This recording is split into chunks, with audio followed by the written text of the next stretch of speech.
understanding and judging others, based on a teaching from the greatest life ever lived. Our story begins in the town of Capernaum. It's late afternoon, and the Apostle Peter walks along a narrow, winding street, when he's suddenly aware of two voices quarreling. I'll ask you once more, Philip. Will you come home as I say? What for? Because I tell you to, and I'm your mother. You can't make me. Oh, if only your father were alive. But I'll get someone to help me. Oh, go ahead. I will. You, sir, would you help me with this good-for-nothing son of mine? Me? What is it you want me to do? You're big and strong. Make him come home with me before he gets into worse trouble. Hit him if you have to. That's what he needs. Someone who can force him to do the right thing. I can't. I could ask him. Oh, asking him won't help. He's too wild. He runs around with the worst boys in this town, stealing from the merchants in the marketplace, annoying decent people. It's a lie. You won't say your mother lies. Do you hear? I won't stand for it after all I've done to try to bring you up properly. I don't know what to do anymore.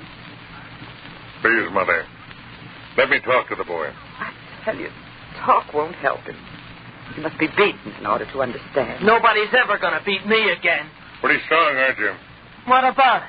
Do you think that because you're stronger than your mother, you don't have to obey her? I've obeyed her long enough. You see, he's growing up to be a criminal. A criminal. Someday they'll stone him, send him to the galleys. He's got to be punished while there's still time. You can't beat goodness into anyone. Look, son. What do you want? This being strong and thinking that makes you right, it doesn't always work out. It works for me. Does it? Hit me. What? Go on, hit me.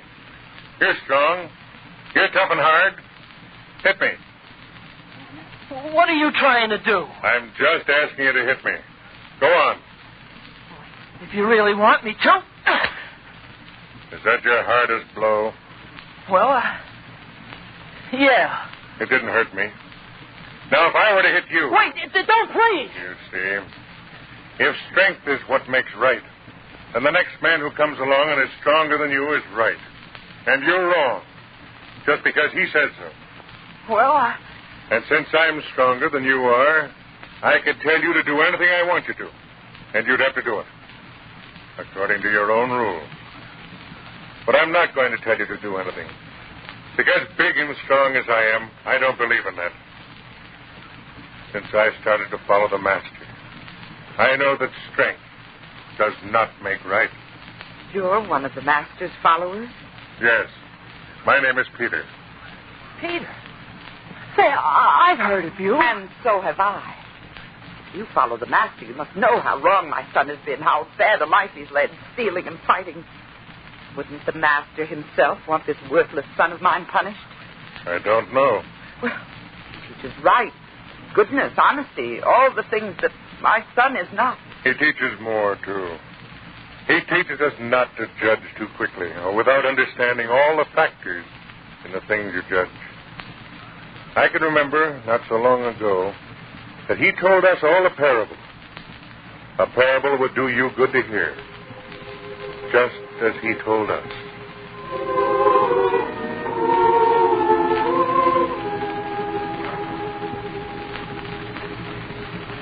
A certain man had a fig tree planted, and he came and sought fruit thereon.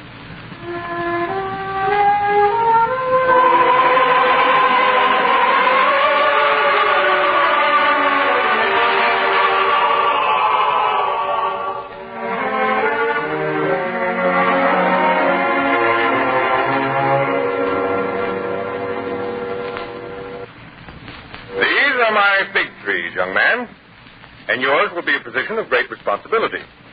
For in all this part of the land, no one raises better figs than I. Do you think you can fill a job as gardener on my estate? Oh, yes, sir, I think I can. All my life I've lived on farms. I've worked hard.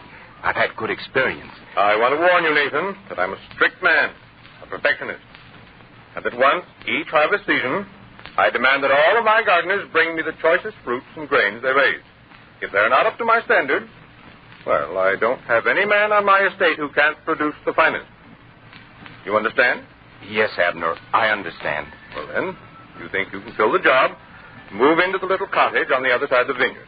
It's yours. Oh, thank you very much, sir. My wife and I, We haven't been married very long. The cottage will be our first real home together. So, you see, I've got to make good. Well, I hope you do. Now, get along and get settled, and the first thing tomorrow I'll show you around the vineyard and acquaint you with your duties. Yes, sir.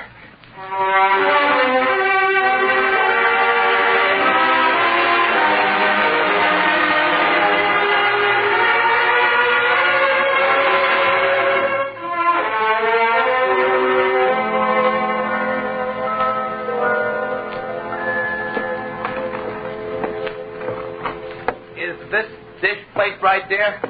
Yes, Nathan. Our prized dish. My grandmother's gift to my mother when she was married. The only thing I could save. Now to place it on the shelf of our home. Our first home. Now, you said you weren't going to talk about it. Can I ever forget? When I was a child and I heard these things, I thought it was history, something in the past. There can be no war again in our land, I thought. No war. This land is destined to be the battlefield of nations forever. The Egyptians, the Philistines, the Syrians. So it has gone, and so it will go. When the invaders come in, you carry what you can, bury the rest, and escape into the hills.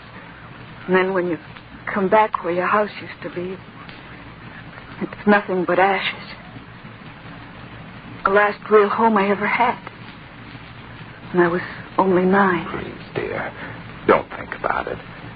We have a home now. We'll keep it forever. You think you can fill the job of gardener? Oh, I know it. Growing things are like a part of me. To see them grow and ripen is the most satisfying thing I know. I'll make good, Ruth. I will. And we'll stay here always? Please, dear, I told you. This is our home. You don't have to worry anymore. Nothing will take this from us.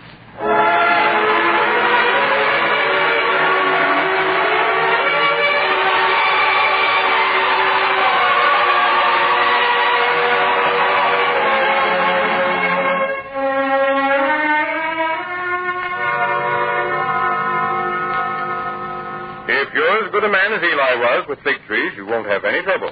I lost a fine gardener when he died. I'll do my best. Now, look about here very carefully. See?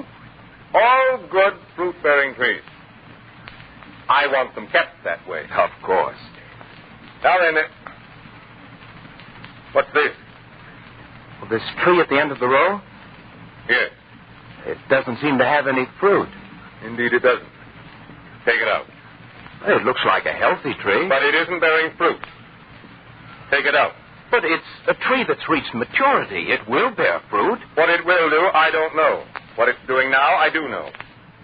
It's taking up valuable space on my land, and it's giving me nothing in return. I say take it out. I think you're being hasty, Don't sir. tell me what you think. Just do as I say. But after allowing it to grow for 3 years, is it right to tear it up by the roots now? At least give it another chance, another season in which to produce. What makes you think it will ever produce? Well, sir, look at the way it's been kept. Probably because it's the last tree in the line. Weeds, the soil so dry that you can tell it hasn't been watered properly. A tree needs care and attention. Water, soil turned up often. It just can't grow anywhere and under any conditions. So you think you can teach me how to care for growing things? This whole estate. Did I get it by not knowing what to do? Is that what you're trying to tell me? Well, I didn't say You that. implied it? No, sir. You as good as said I was wrong, didn't you? Please, Abner, I only tried to say that this tree hasn't had a fair chance to show whether it can bear fruit or not. And I hate to root up any growing thing that's healthy. I couldn't be honest with you if I didn't tell you this. I see. You know, Nathan, you're the first gardener I've ever had who wants to run things according to his own personal likes and dislikes. Usually they take my orders. But as long as you insist on being an exception, we'll make a little bargain. You and I. Bargain, sir? Yes. You say this tree here hasn't borne fruit because it hasn't had a chance. I say this tree is a worthless parasite on my land. We'll find out which one of us is right. You'll give the tree a chance? That's only part of the bargain. Why, what do you mean? You'll have your chance to take care of this tree. If it bears fruit under good care, I'll reward you in some way. But if it turns out that I was right, and this tree is worthless, then you'll have to be looking for a new place. But, sir... Do I make myself clear? Yes, sir. Good. Now get to work. And maybe next time you won't be so quick to correct your superiors.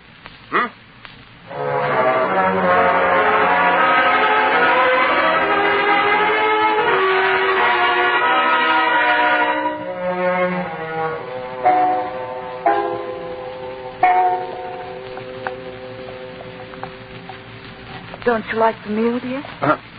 Oh, I didn't say anything, did I? But you're not eating.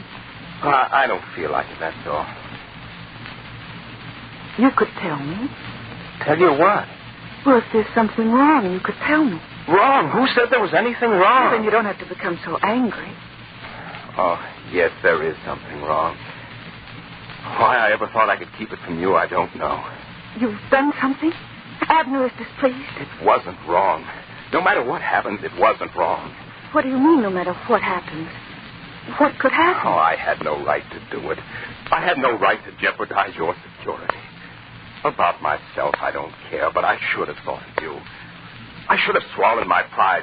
Should have said that I was wrong. Not if you thought you were right. That wouldn't be honest.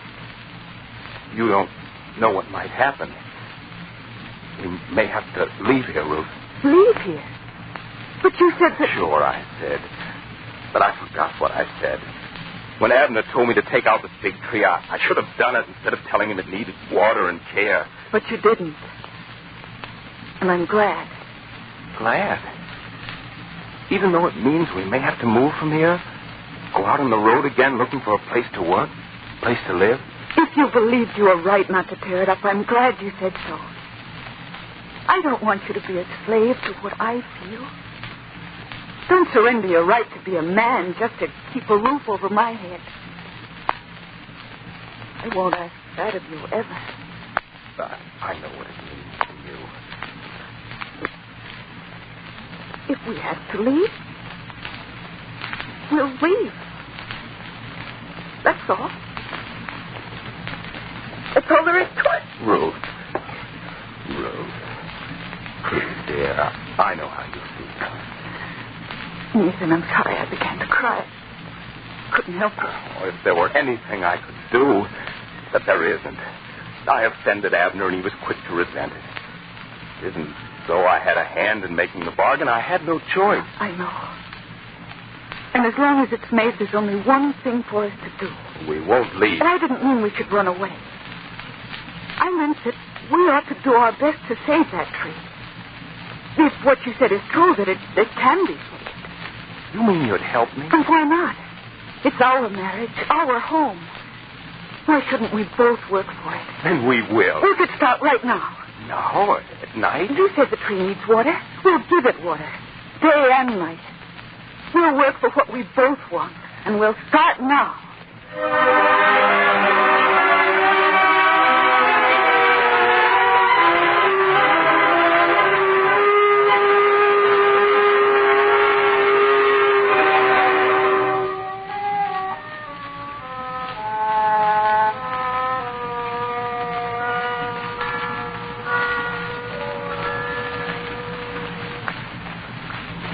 Here are 2 more skins of water, Ruth.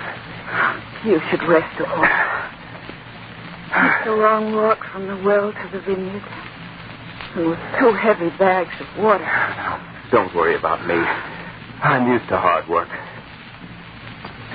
But you should have been in bed hours ago. These will be the last 2 bags. Then let me pour them. You rest. Oh, I can do it.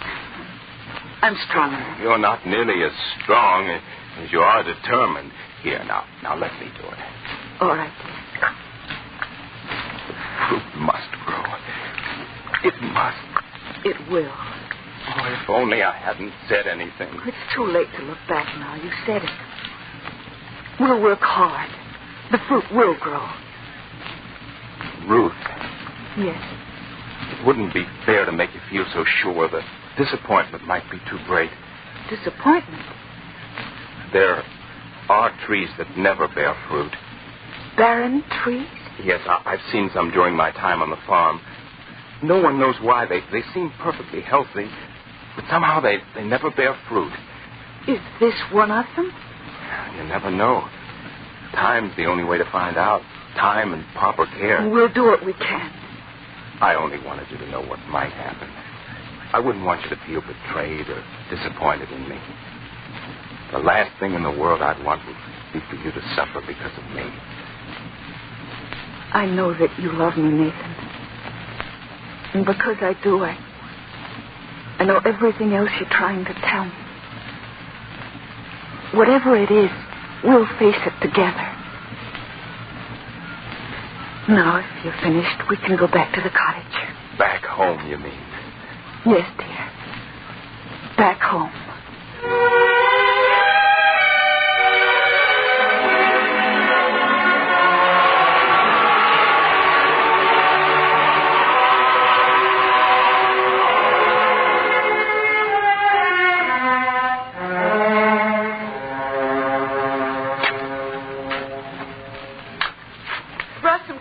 For your lunch, Nathan.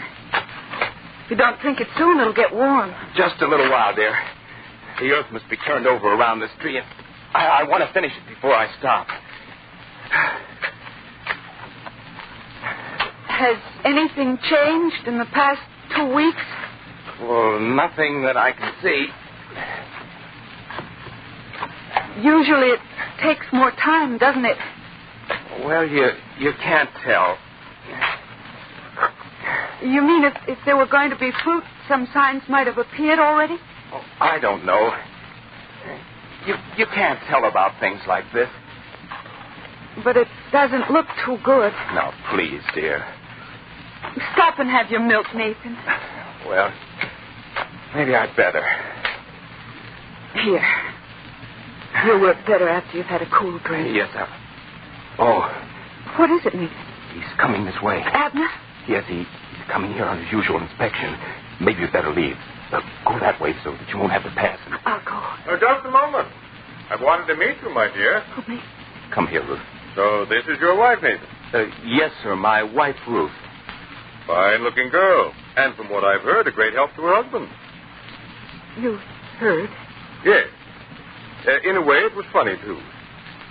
2 people had been seen prowling around the vineyards at night. I had Ephraim posted one night to watch and see if they might be people who would mean some harm. But I heard it was you and your husband. There's nothing wrong. Oh, but 2 grown people sitting up with a sick fig tree. Well, doesn't that amuse you? Even a little? Huh?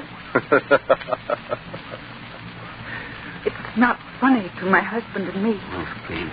Now, let's have a look at it. More leaves. Thicker foliage. We've done what we could. But, let's see. Fruit.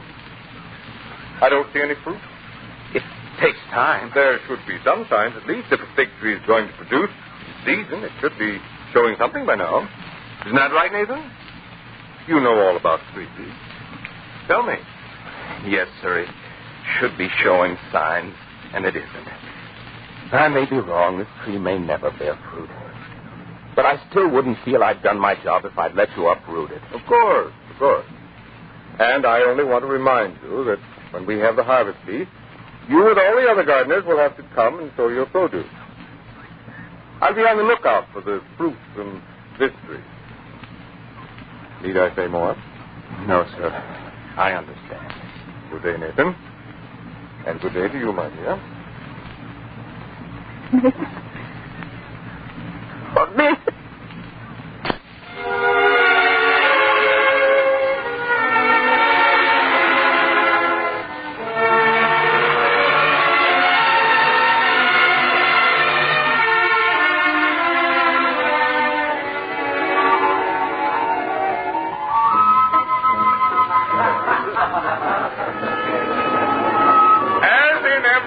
Feast time, I invite all my servants to eat, drink, and celebrate the blessings we draw from the soil.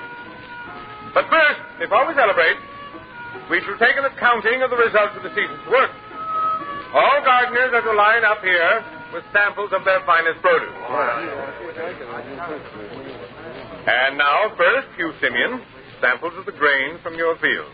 Abner, for 34 years I have been bringing my produce to the head of this family.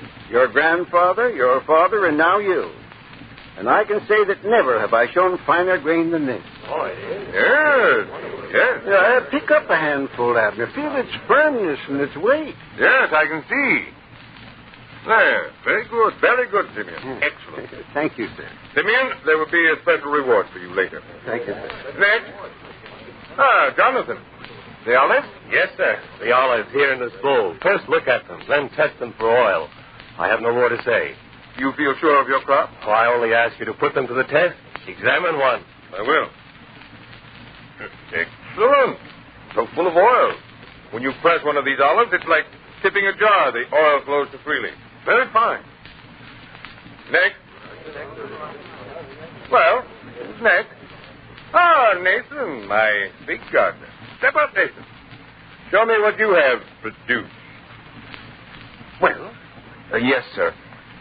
Here, I'll uncover this tray of figs. Would you taste these, sir? Mm-hmm. Let me see. This one. Yeah. Good. Very good. As good as we had last year. Thank you, sir. Oh, but wait. You and I have a special bargain, don't we? There were some special figs in which I was interested. The very tree which you and your wife have cared for. Have you any figs to show from that? The fruit of that tree, sir, is here, in this other tray. Let me see. I don't believe it. Look, taste. Let me have one of those. Well, they're big. Even bigger than the others. Yes, sir. And the taste... Never mind. I think you're playing a trick on me. No, sir, if you'd like to see the... I would indeed. And if this is a trick, you'll be punished accordingly. Come with me. And you too.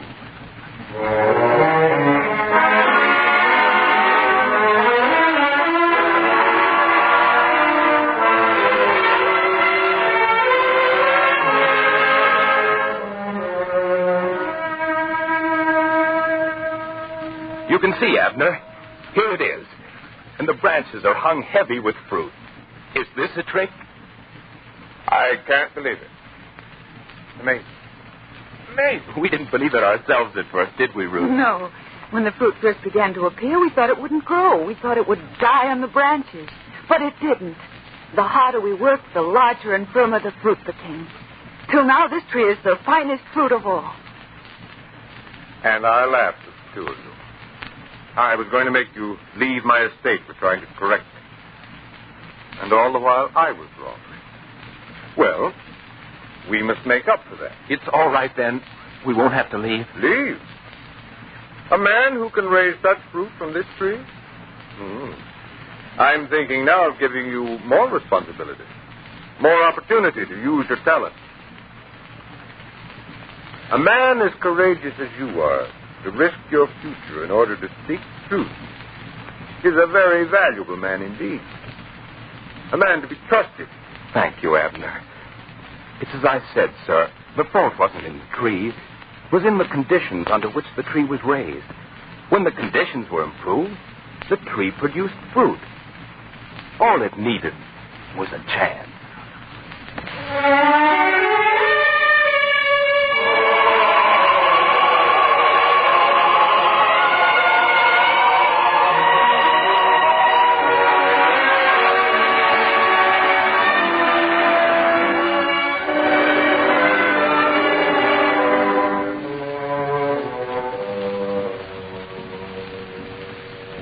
And so you see, my dear woman, that's what the master would say about your son. A story about a fig tree. What's that to do with my good-for-nothing son? When the master told that parable, he wasn't talking about fig trees. He was talking about people. All people. Not my son. What he needs is punishment. Will you tell me the boy is bad any more than the fig tree was bad? No. Well, then the conditions may be to blame. Isn't that so? true he didn't have a father for most of his life. A boy can miss his father in many ways. He can miss a father's guidance and companionship. I know.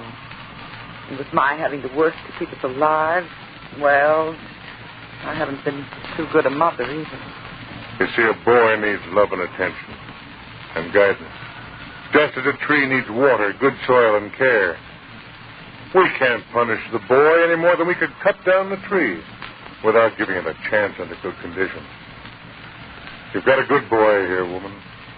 He needs another chance. A fair chance to show how good he is. He needs help, not punishment. And I'll help you with it.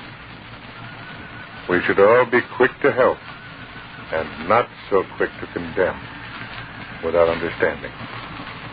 As the Master himself would say,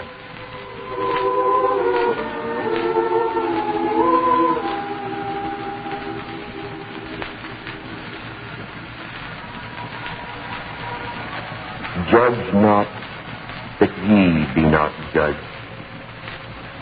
Behold, these 3 years I come seeking fruit on this fig tree, and find none. Let it alone this year also, till I shall dig about it, and water it. And if it bear fruit, well.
The 10th station of the cross.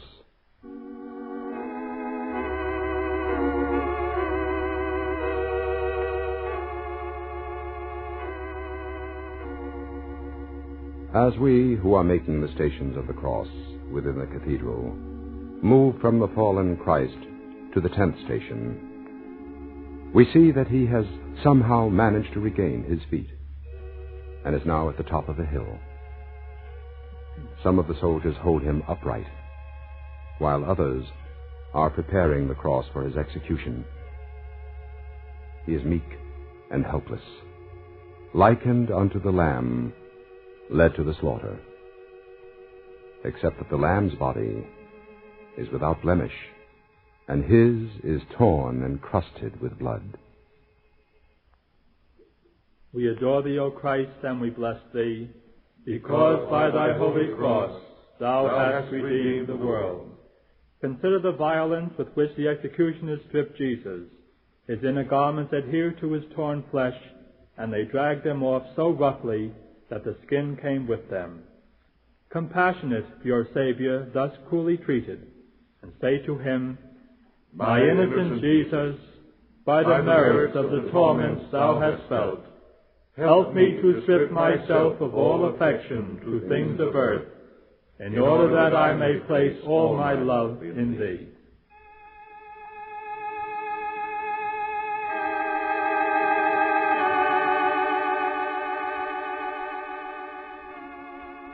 When Jesus fell the third time, he was at the foot of Golgotha, not far from the Ephraim gate, and overlooking the road to Jaffa.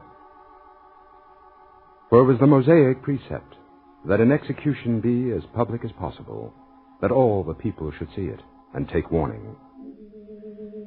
And standing among the watchers was a man, one Ozias, who looked upon Christ with great compassion, for he was kind of heart and well-meaning. And besides him was his father-in-law, Titus.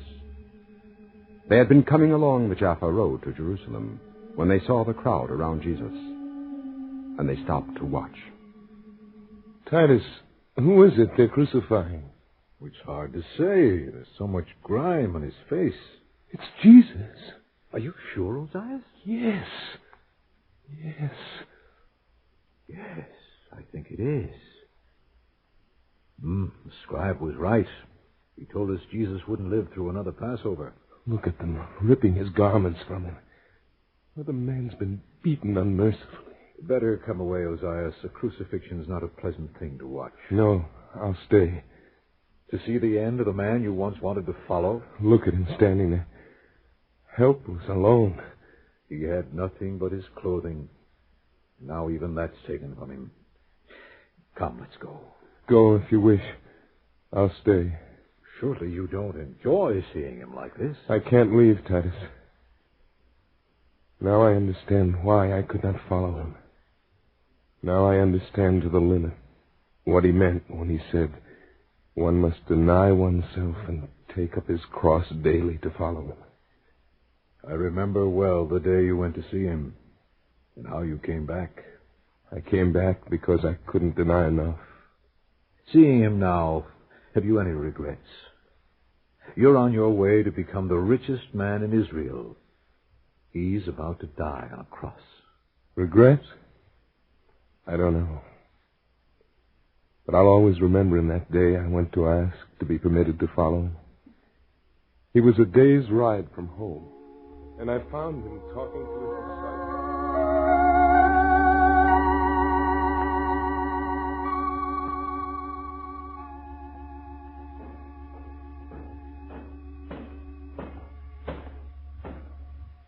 Good master, what shall I do to gain eternal life?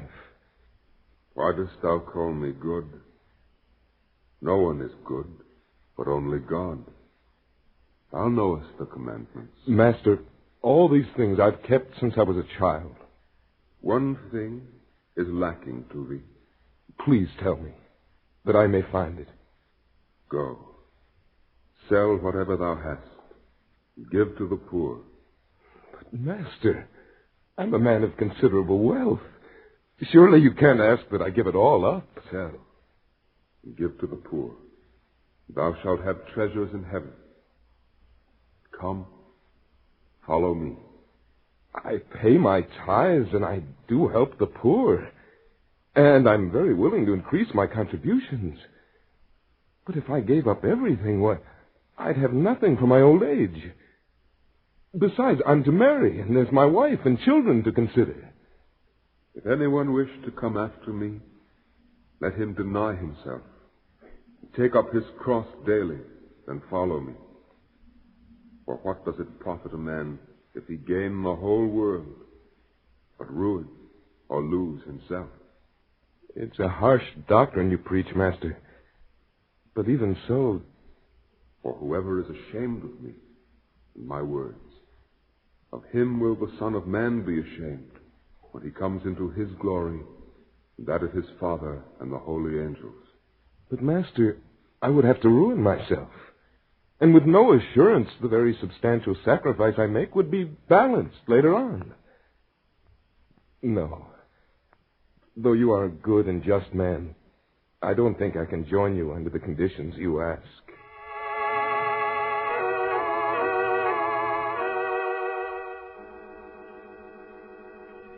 Well, Ozias, I see you're back.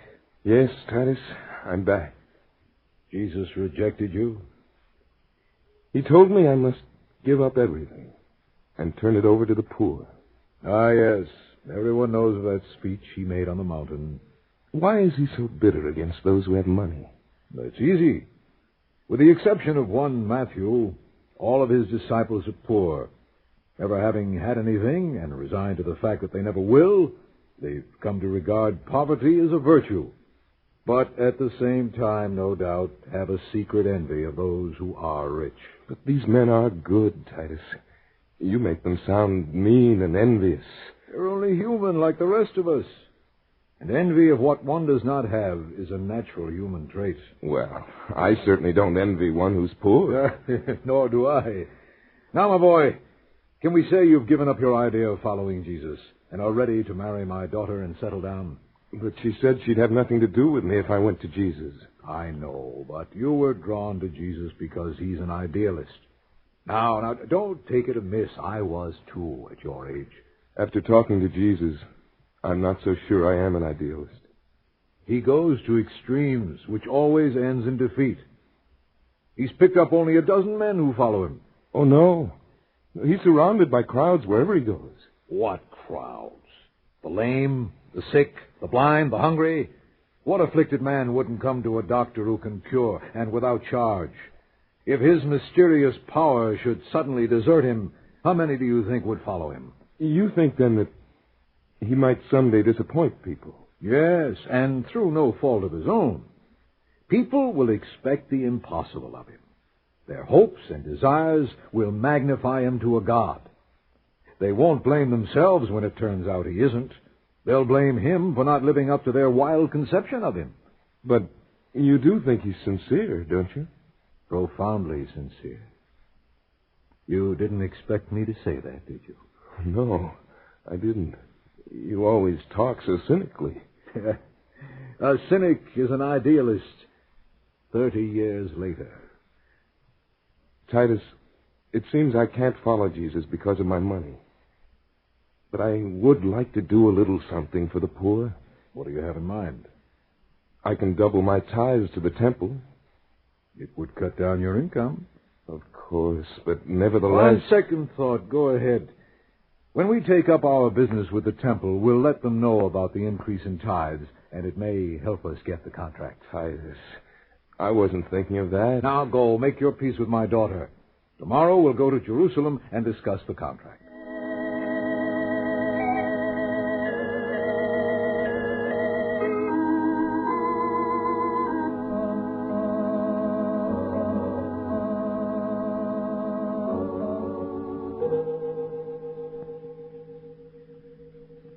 Now, Titus, I understand you and Ozias want the concession to sell the small sacrifices and the changing of money for the temple. That's correct.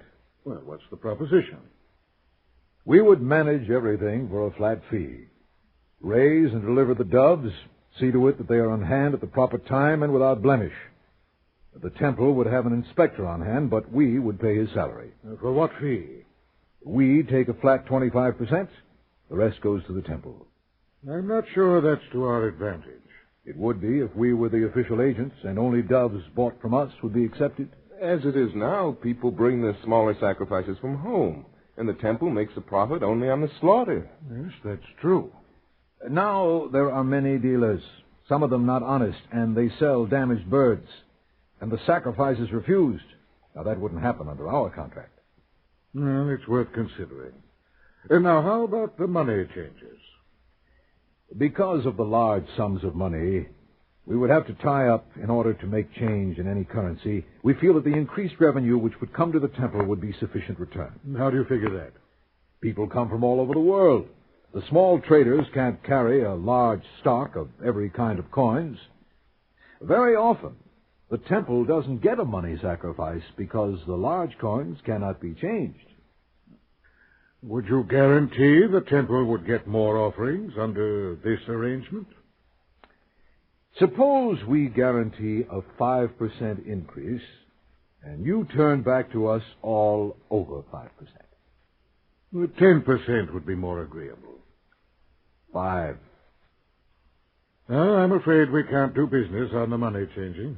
Titus, a mere 5% stands in the way of agreement. Yes, so it seems.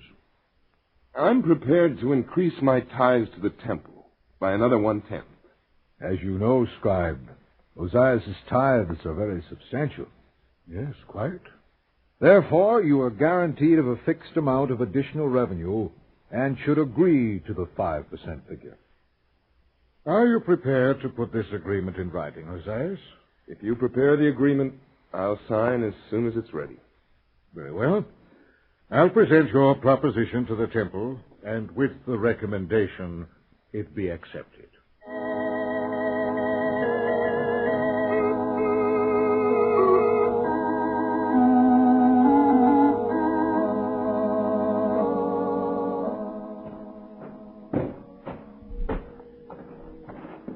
All in all, we've made a very good contract, Ozias. Yes, but we've guaranteed the temple a fixed amount.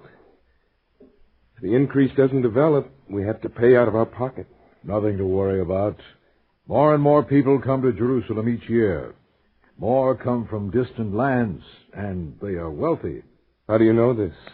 I've checked. I've had tallymen in Jerusalem for every feast over the past 5 years. I know exactly how many come each year, the rate of increase, the number of doves sold, the average income of every money changer. I never go into anything blind. We can't lose, and this is only the beginning. Only the beginning? Once we make good on the small sacrifices, we ask for the concession of the lambs and cattle. That's where the real money is. Say, you do look ahead, don't you? One has to, Ozias. Do you realize that one day you will be the richest man in Israel? Really? When you marry my daughter, you become my heir. When I die, you'll get everything. Think of that. The richest man in Israel. Jesus did me a good turn when he rejected me. Alms.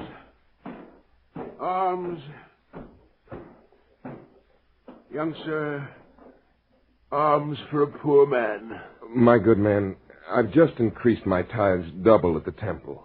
If you'll go there, I'm sure you'll be taken care of. The temple's far, and I find it hard to walk. I'm sorry, but I've made my contribution to charity for the year. But, sir, hunger comes daily, not once a year. You can't expect me to make a generous contribution to take care of people like you and then give individually to every beggar on the road. I take this and be off with you. Thank you. Thank you, good sir.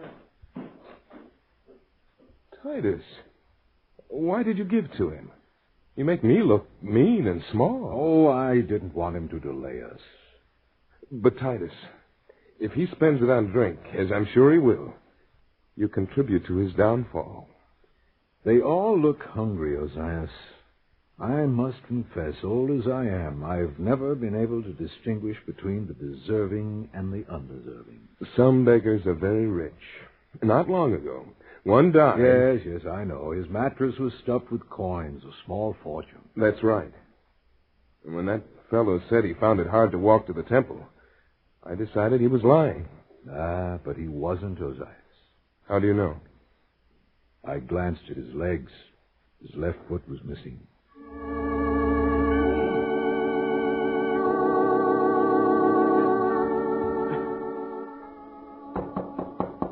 Come in, Titus. Are you ready? Oh, I'll be packed in a moment. Have you heard anything about Jesus? Nothing for sure, but that won't make too much difference. Well, if he doesn't come, it will make a difference. No. Everyone's expecting him to come to Jerusalem. That's all that's needed to get a great crowd. Is everything ready? Yes, but we should be on hand early to check. I'm packed. We can start.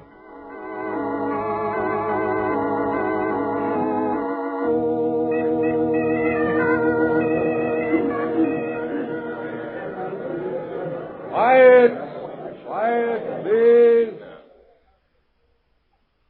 You've all been told what to do. Each stand will have a sign indicating what currency is being changed. Now line up, and I'll give each man suitable coins. And your receipt to my partner. At the end of each day, accounts will be settled. Is that clear? Assyrian coins. Will the man take them? Next, Grecian coins. Then Roman. Count them, please, and then give your receipt to Ozias.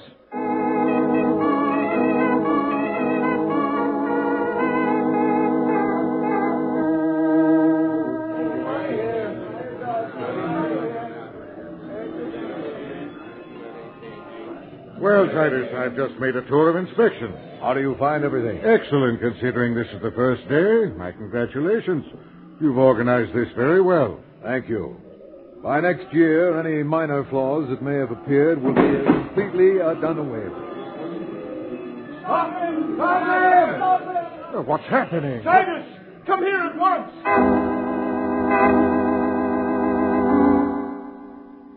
What's the matter, Ozias? Jesus appeared suddenly with a whip. He kicked over the table of the money changers and started driving the merchants out of the courtyard. Is it not written, my house shall be called a house of prayer for all the nations? But you have made it a den of thieves. See here, you've no right to do... Take these things away, and do not make the house of my father a house of business. This will cost us dearly. Please, quiet. I want to hear. What sign dost thou show us, seeing that thou dost these things? Destroy this temple, and in 3 days I will raise it up. 46 years has this temple been in building, and wilt thou raise it up in 3 days? He runs away. He refuses to answer. Give us a sign if you can do these things.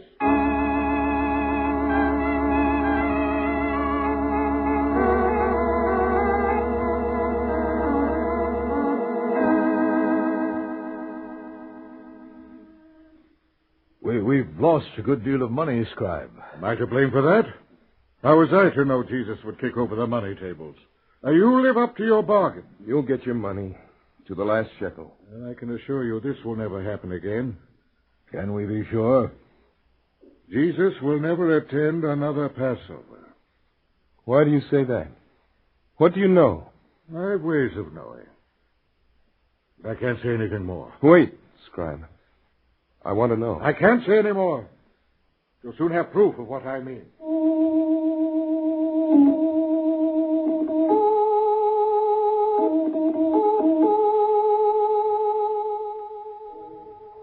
And on the day the Passover was to begin, Titus and Ozias, not knowing Jesus had been arrested during the night, walked into the country to attend to some business. And upon their return, they saw the crowd on Golgotha, and they drew near as the soldiers were stripping Jesus of his garments. Any regrets, Ozias? I suppose, seeing him now, I shouldn't have any regrets I didn't follow him. And yet I'll always wonder. About what? Whether he did have the key to eternal life. That, you remember, is why I sought him out. And in effect, he told you you'd have to strip yourself of all worldly possession, even as he has been stripped of the flesh. Seeing him like this, it made me realize the hidden meaning of his words. So that now you understand to the limits, I believe you said. He was telling me that to follow him, one must deny to the uttermost, stripping himself of all pretense, all vanity. And all money. He saw into my heart that day. For I myself didn't know how much money meant to me till I was asked to give all of it away. Well, it is as I said, Titus. Jesus would not come to another Passover. What has happened? Ozias and I left the city early this morning and have just returned. During the night, Jesus was arrested. Then the Sanhedrin was summoned, and he was tried and convicted. Of what? Blasphemy. In what way did he blaspheme? He declared openly that he is the Son of God. Surely no one believes him. He believes it. Does he really, or has he beguiled himself into thinking he's the Son of God? Well, evidently he believes it firmly enough to die, rather than to admit he is not the Son of God. Why, one would almost have to know. Know what? Nothing. I think my son-in-law was about to say that one would have to know he was the Son of God to endure the suffering Jesus has endured and will endure. Isn't that it, Ozias? Yes. But that's such a contradiction. How could one who believes, or as you say, know himself to be the Son of God, deliberately ask to suffer? Of course, it's been predicted that one day a man would come who would take upon himself the sins of others. True. But this is not the man.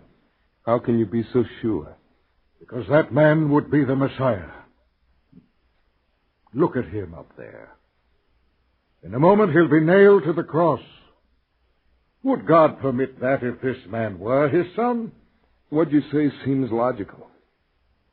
Yet I can't rid myself of the feeling a great mistake is being made today. You must understand, Scribe, that Ozias wished to become a follower of Jesus a year or so ago. He was rejected because he couldn't bring himself to strip himself of his wealth.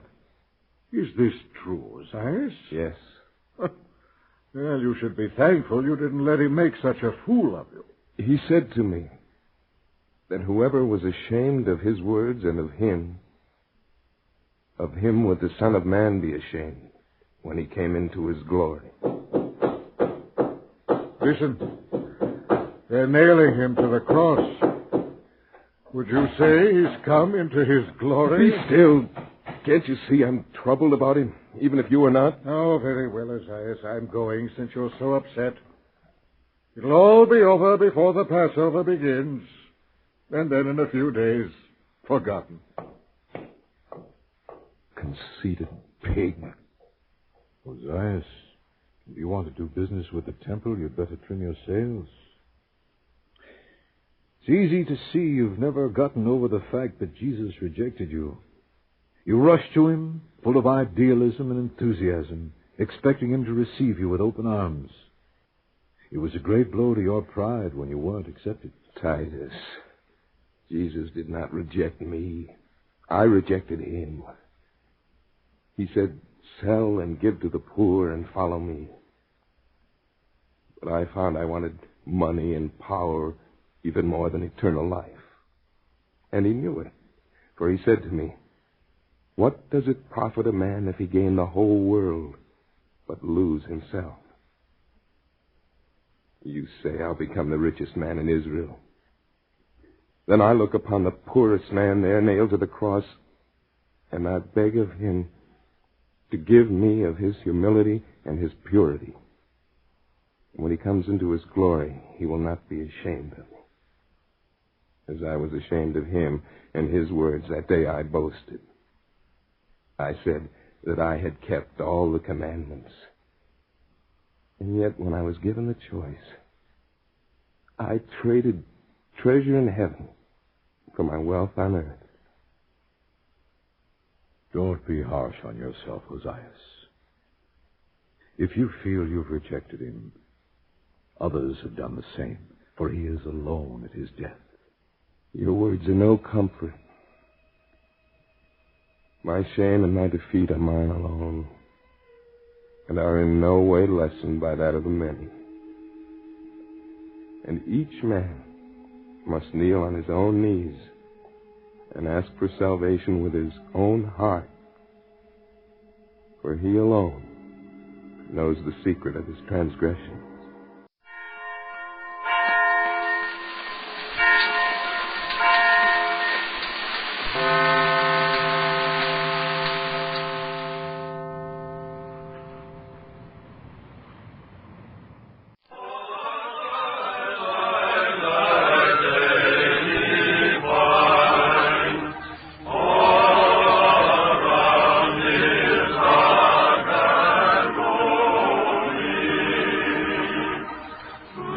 Broadcasting Company, in cooperation with the National Council of Catholic Men, presents the Catholic Hour.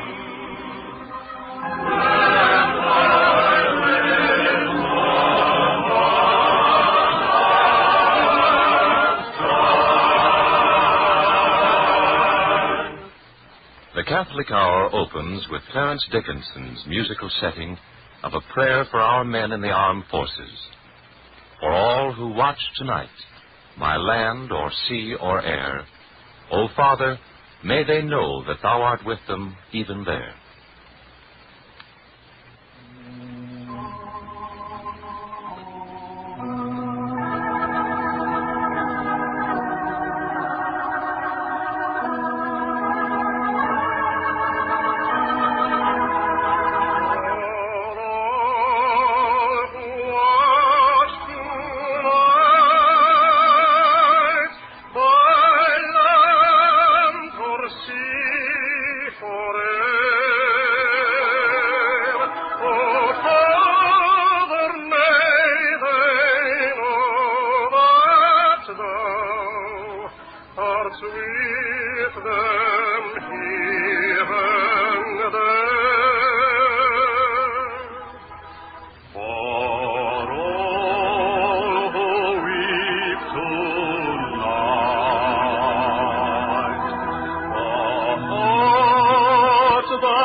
Right Reverend Monsignor Fulton J. Sheen of the Catholic University of America will now deliver the third in his series of 17 addresses on the crises in Christendom.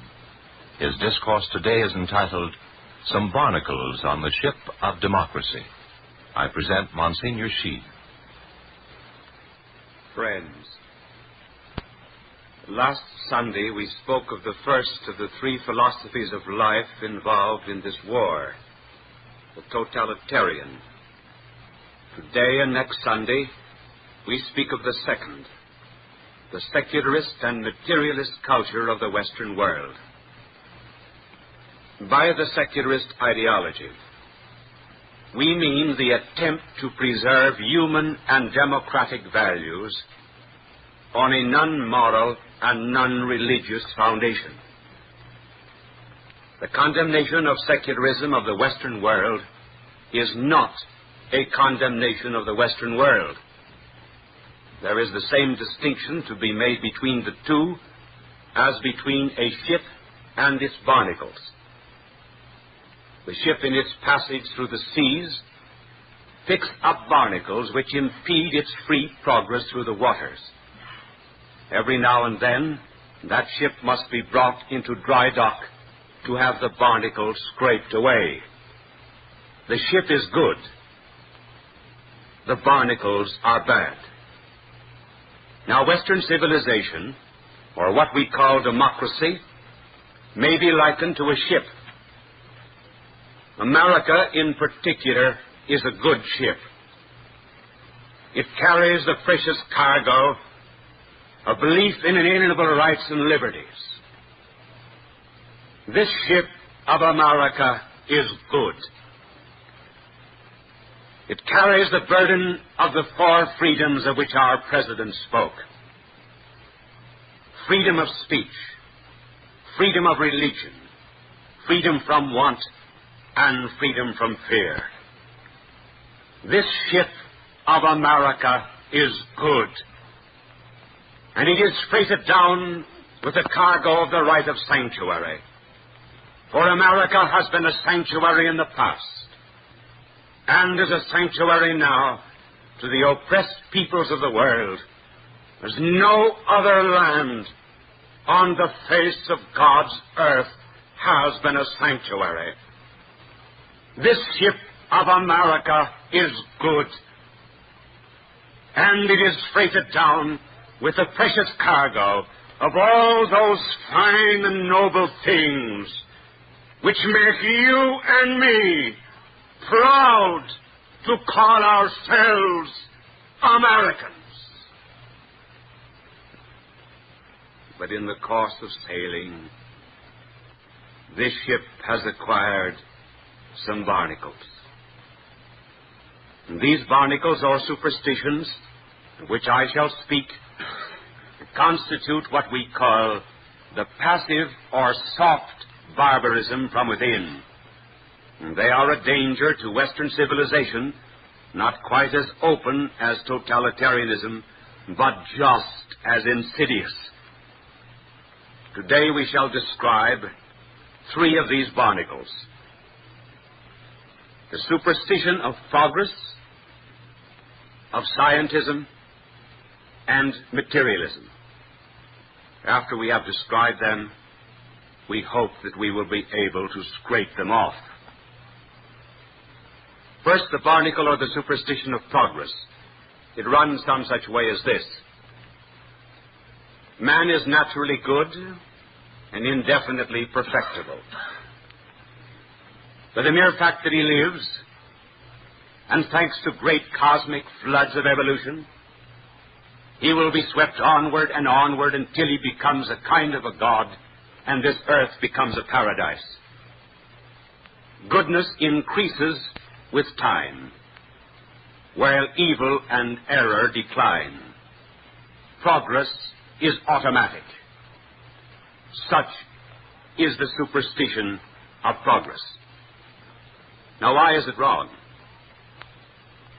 It is wrong because it confuses mechanical advancement with moral betterment. Progress in things is not necessarily progress in persons. Planes may go faster, but man does not necessarily become happier. Mastery over disease is not necessarily mastery over sin. Conquest of nature does not mean conquest of selfishness. Time does not always operate in favor of betterment. Because a man is sick, time does not make him better. Unless the evil is corrected, time may operate in favor of disease, decay, and death. True progress is morally and not mechanically conditioned. It depends not on vitamins, more playgrounds and better milk and ductless glands, but on the will to goodness. There is, therefore, only one real, true progress in the world, and that consists in the diminution of the traces of original sin. History does not prove that we are making progress. Notice the intervals between wars in modern times. The interval between the Napoleonic Wars and the Franco-Prussian War was 55 years. The interval between the Franco-Prussian War and the First World War was 43. The interval between the First World War and this one, 21. 55. 43. 21. And each war more destructive than the other, and at a time when man had all the material conditions essential for happiness. Is this real progress? The sad and tragic fact is that modern man, under sufficient stress, and even among comforts, will do deeds of evil as terrible as any that have ever been recorded in human history. Barbarism is not behind us. Barbarism is beneath us.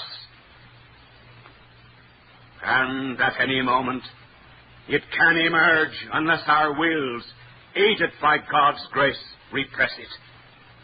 Our own mechanical ability to move quickly can go hand in hand with the power to do more evil. Let no one deny it.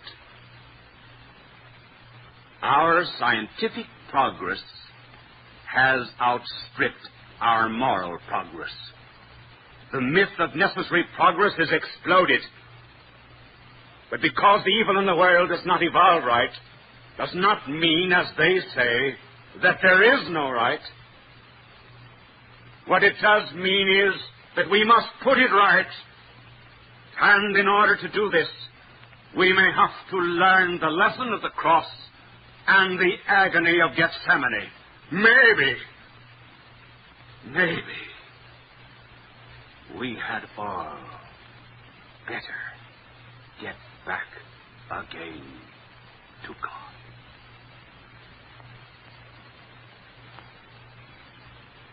Then there is the second barnacle, or superstition. The superstition of scientism. I do not say science. I say scientism.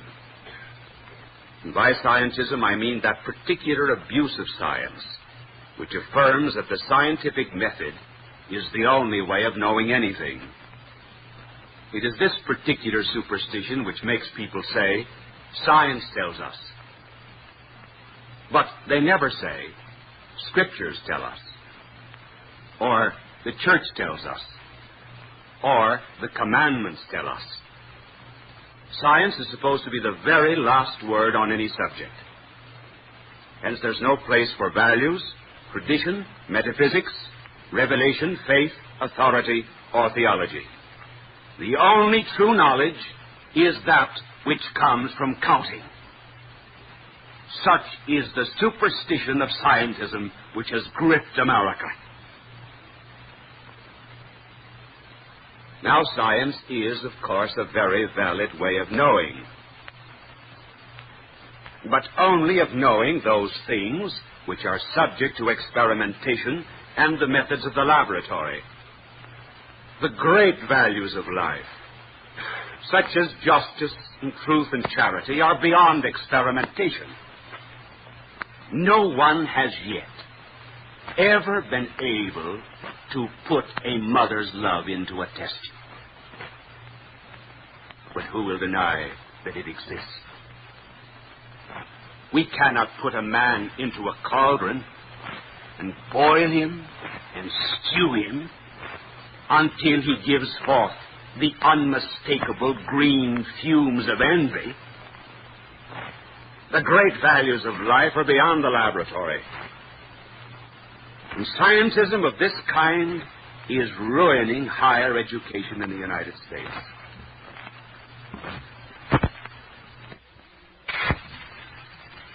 It is doing it by assuming that anyone who has counted something that has never been counted before is a learned man. It makes no difference what you count in higher education. But in the name of heaven, count. A certain Western university awarded a Doctor of Philosophy degree to a student who wrote on the thesis the microbic content of cotton undershirts. A Midwestern university has counted the ways of washing dishes. Eastern universities have counted the infinitives in Augustine, the datives and the ablatives in Ovid, the four ways of cooking ham, and another, to quote their own words, the psychological reactions of the post-rotational eye movement of squads. Go into any Catholic school in the United States tomorrow and take out any child in the first or second grade and say to that child, why are you here? Where are you going? What is the purpose of life? And the child will be able to answer your questions. But ask this PhD student who counted the microbes and cotton undershirts why he's here, where he's going, what is his destiny. He would not be able to tell you. He would not have a 5-cent gadget in his house 5 minutes without knowing its goal or its purpose, and yet he will live 10, 20, 60 years without knowing why he is here or where he is going. It is not true that modern youth is revolutionary because he lacks sufficient economic advantages. Never before has modern youth had so many. The modern youth is revolutionary because he has no purpose in life. And unless, as a nation, we restore purposes and values in education, we will end only by educating for chaos. Oh, we are paying a terrible penalty for divorcing our science from God. Nature, which studies science, belongs to God. When man turns against God, nature or science turns against man, as Francis Thompson rather beautifully put it. I tempted all his servitors, but to find my own betrayal in their constancy, in faith to him, in fickleness to me, their traitorous trueness, and their loyal deceit. That is the true story. Nature will be false to anyone who is untrue to its maker. For years, science has been discovering the wonders of nature, but instead of glorifying God, has forgotten God. And scientists thought themselves the authors of the book of nature, instead of only its proofreaders. And tearing nature away from God, nature now turns against them. And the result, that science, which was supposed to be our servant, is now our master. Why is it that millions today shrink in terror from a machine in the air? Why does man use his technique to destroy man? Why do children crouch in bed and mothers dig holes in the bowels of the earth as bombs fall from the skies and all hell is let loose? If it is not because science has gotten beyond our control. Maybe we had all better get back again to God.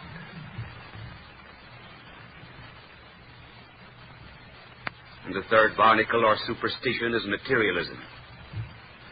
This superstition affirms that man has no soul, there is no future life, man is only an animal.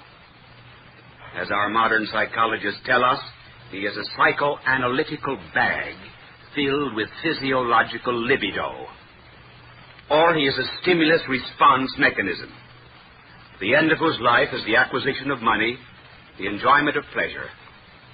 There are no standards outside of the material. Now, it simply is not true that peace follows material prosperity. There is more frustration among the rich than among the poor. Sin and evil do not disappear with the advent of prosperity. Society can become inhuman while preserving all the advantages of a material prosperity.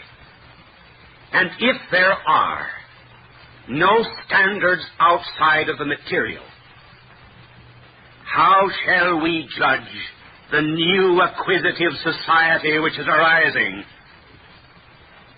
based on the acquisitiveness of power as against the old acquisitiveness of money? As fortunes dwindle, as taxes eat up inheritances, and as bureaucracies begin to administer vast sums of money formerly administered by capitalists and bankers, envious, greedy, and lustful men will seek to become dispensers of that social booty. And who shall say that these new financiers of power are wrong? Given no other standard than that of materialism, wherein power is disjoined from conscience, and we lose the right to protest in the name of justice. Our world is sick of materialism. It is pathetic to hear people ask, what can I as an individual do in this crisis? These people who have been told that they are only animals. Many of them feel like cogs and machines. They want to get away from it all. Some of them would like to climb back into catacombs. Like Jews in exile, they hang their harps on the trees and ask how they can sing a song in a foreign land without a soul. There will be a change. The millions of boys on the battlefronts of the world who are fighting for their lives and for great moral issues will recover their souls. Amidst wounds and death and fire and shell, they will get close to the meaning of life and to that something within them which really makes them human. And then they will look back, and they will be angry at those who educated them. They will come to hate not only the enemy in battle, but they will hate still more the intelligentsia at home who told them that they were only animals. They will begin to realize that these so-called educators rob them of their greatest possession, faith. And for a while, they will wander around the battlefields like Mary Magdalene in the garden, saying, they have taken away my Lord, and I know not where they laid him. But when they do stumble on him, as Magdalene did when she saw the red livid marks of nails, they will enter once again into the possession of the soul. And when they come marching home, there will be a judgment on those intelligentsia who told them that they had no soul. They will begin to live like new men. There will be a rebirth of freedom under God. For maybe, and only are they right, but maybe we had all better be right and get back again to God. Why do I speak about these barnacles on the ship of democracy? Because they are endangering the American way of life. Because they are outmoded ways of thinking. Because we are called upon in this world war to be the moral leaders of the world. Never before was a greater task thrust into any nation's hands than into our own. We have a great vocation, and we must be worthy of it. And we do not want the ship of America to be held up in its mission by barnacles and false superstitions. May I therefore ask you, Jews, Protestants, and Catholics, to spend an hour a day in prayer, that America may be worthy of its calling. Catholics should include daily Mass and communion in this hour.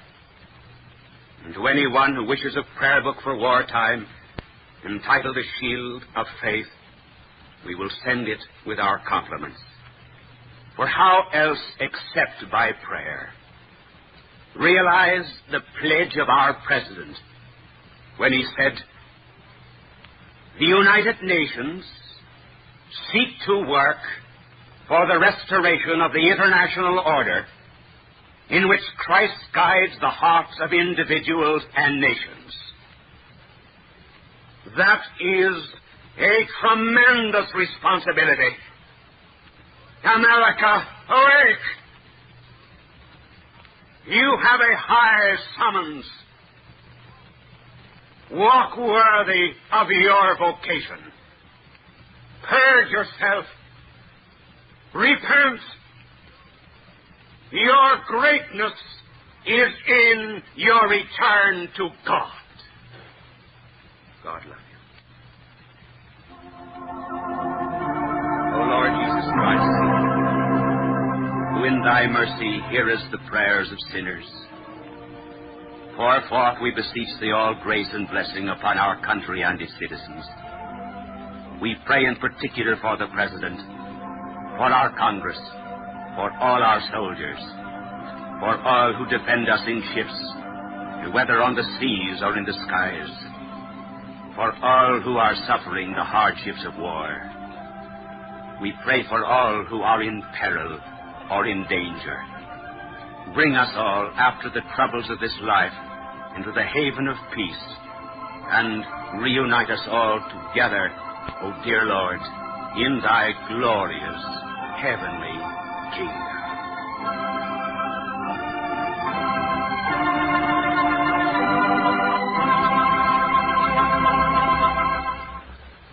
The address you have just heard was entitled Some Barnacles on the Ship of Democracy, and was delivered by the Right Reverend Monsignor Fulton J. Sheen of the Catholic University of America. This was the third in Monsignor Sheen's series of 17 addresses on the crises in Christendom. A copy of today's talk, as well as that of the booklet referred to by Monsignor Sheen, The Shield of Faith, may be obtained by writing to the National Council of Catholic Men, Washington, D.C., or to the station to which you are now listening. Copies of last Sunday's talk are also still available.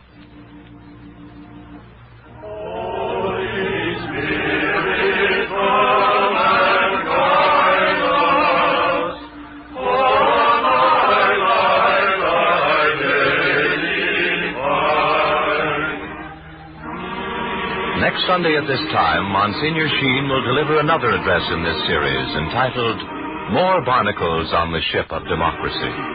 Your announcer is John Patrick Costello. The Catholic Hour has been presented by the National Broadcasting Company in cooperation with the National Council of Catholic Men and came to you from New York.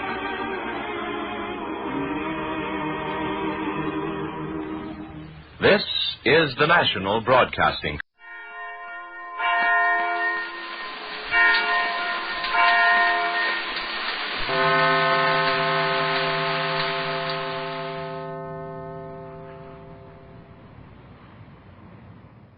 This is the Hour of St. Francis. The strange story you will hear today is true. We give it to you in the words of Ray Ramon, the man to whom it happened.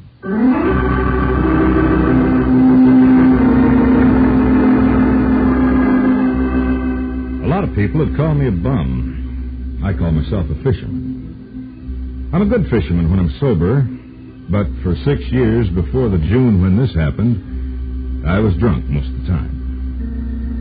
Down on the Florida Keys, I was one of hundreds of men who move around there fishing and killing themselves with 90 proof.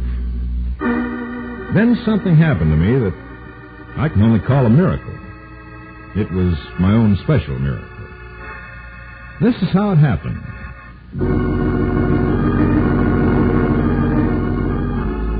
On that day in June, 4 of us went fishing for yellowtail off the Keys. Our boat was the Golden K.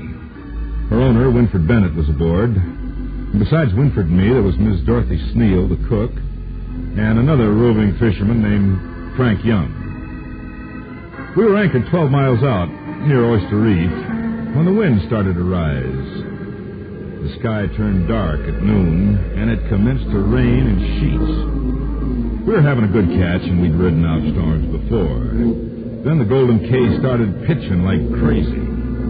I remember standing there on the deck beside Mr. Bennett, with the sea washing down on us. Ray, we better run for it. It's getting worse all the time. Yeah. Hey, that one must have been 20 feet high, Mr. Bennett. Go below and get Frank, and we'll... Hang on. This is going to hit us broadside. Well, that one hurt us. I can feel it. Yeah.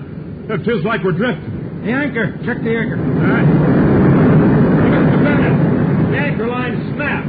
Start our engine. We're drifting toward Oyster Reef.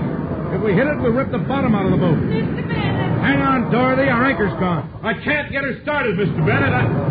Look out! Look out!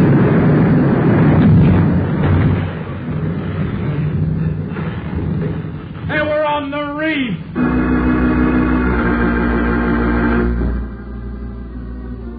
There was a huge hole in the Golden K's port side. Water came rushing in. We all put on life jackets. Water came over the stern and up to our thighs. We grabbed a piece of line and tied ourselves together so we wouldn't get separated. When the water was up to our waist, we jumped into the sea. We pulled ourselves away from the sinking boat.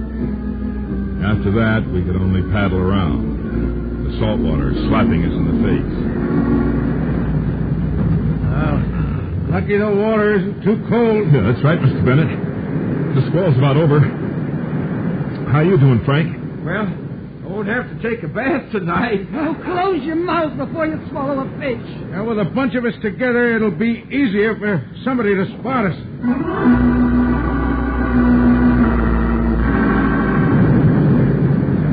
Frank, how you doing? Frank, paddle around. No going to sleep on this job. It's getting a little chilly, Mr. Bennett. So you think the Coast Guard or the patrol or somebody would have spotted us by now? Yeah, they will. We're just lucky we weren't fishing in the Arctic. You think this is chilly, Frank? It's a hot shower compared to the water I jumped into once. I ever tell you about the time during the war we had to abandon ship off Iceland? There were 10 of us.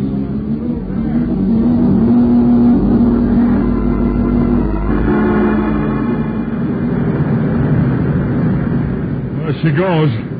The last of the Golden K. Yeah. Paddle over to those planks.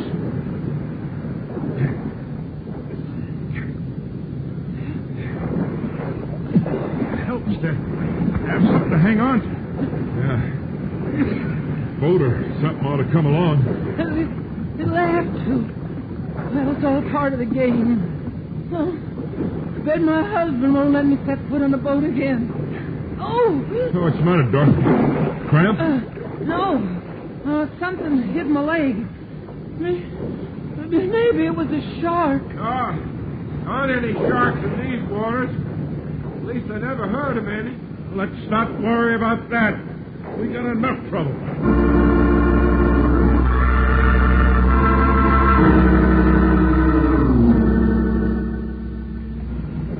Mr. Bennett, we're drifting away from the reef. The tide is pulling us out to sea. I thought somebody would have seen us by now. We can't go on like this. We got to do something. Now, what can we do? We can just hold on till morning. No, nobody's going to look for us. We told them all we were going to stay out 3 days. We're going to drown. No, and I don't want to die. I want to go home to my husband. Dorothy, take it easy, Dorothy. Let's face it, we can't keep this up any longer. Maybe to help we pray. Do you think we ought to pray? I don't know how. Me neither. Oh, no. Not me. I wasn't a praying fisherman before we hit that reef. And I'm not going to be a praying fisherman now.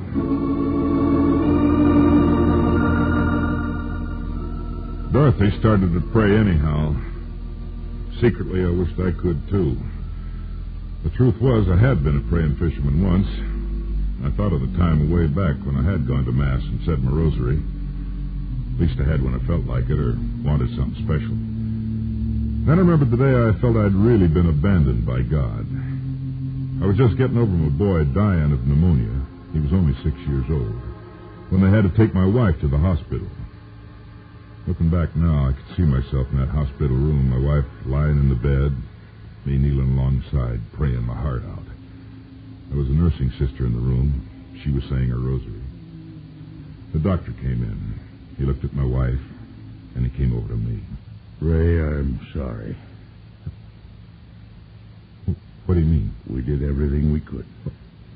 She can't be dead. She can't be. I know. You don't know. You can't. My boy died just 6 months ago, and now my wife. Mr. Raymond, the ways of God often seem hard. He could have made her live. He took my boy. Why couldn't he leave me her? After the way I prayed, and you too, and he didn't listen. My wife died while I was praying.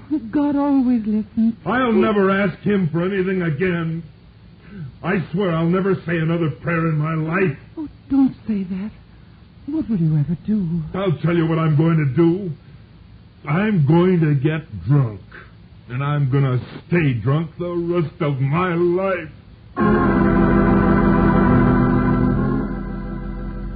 This is what came back to me as I hung on to the wreckage from the Golden K. And I'd kept my word. I'd stayed drunk most of the 6 years since that day. I hadn't said one prayer, and I wasn't going to now. Then Mr. Bennett yelled above the wind. Frank, you swim? Not a stroke. Dorothy, I know you don't. I can't either. Ray, do you swim? Not unless I have to. I haven't tried it in years. Looks like you'll have to try again. How can he, Mr. Bennett? He's been in the water nearly 5 hours, just like the rest of us. The best swimmer in the world couldn't make it 12 miles to land in this storm. We got to do something. Ray, will you try? Well, it's either die here or die trying.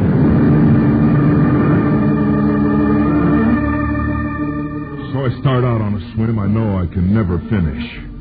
It's a black night and the water's choppy. By the time I've swum 20 yards, I'm tired. Something pops up on the water ahead of me. It's a piece of cork. My life jacket's falling apart. It's been lying around so long it must have rotted. Then panic hits me. I strike out as hard as I can. 20 strokes and I'm beat. Then I tread water and rest. Then I try it again. 20 strokes and I'm gasping. I try something else. I count 100 strokes before I rest. Then I count every other stroke. After each one, I feel like I'll never lift my arms out of the water again. Hail Mary. I wonder where that came from. Slipped out automatically. I choke it off. I'm not going back to praying now just because I'm scared. Then I think, this is the end. I'm going to die, so what's the harm if I say a prayer now? And I'm not asking anything. I don't have any right after the last 6 years. And then a strange thing happens. I begin to talk to the Blessed Mother the way I used to, as if I'm a little boy again. And I say the old prayer again. Hail Mary, pray for us sinners now and at the hour of our death. I remember some of the words of a hymn we used to sing down at the Fisherman's Church. Mother of Christ, Star of the sea, pray for the wanderer, pray for me. It seems she's out there just before me in the night. She's like everything I've known that was clean and beautiful and good. And I reach out for her. I keep swimming toward her in a kind of a long dream. Ahead of me, a star breaks out through a hole in the clouds. I recognize it, and I know from its position that time has passed midnight. I've been in the water 7 hours, and I'm still swimming. Something hits my legs, and I think it's a barracuda. I splash frantically, but only for a second. I've no life to fight with. My head falls forward in the water. Everything goes black, and I feel myself sinking down and then my feet touch sand. My toes dig into the bottom.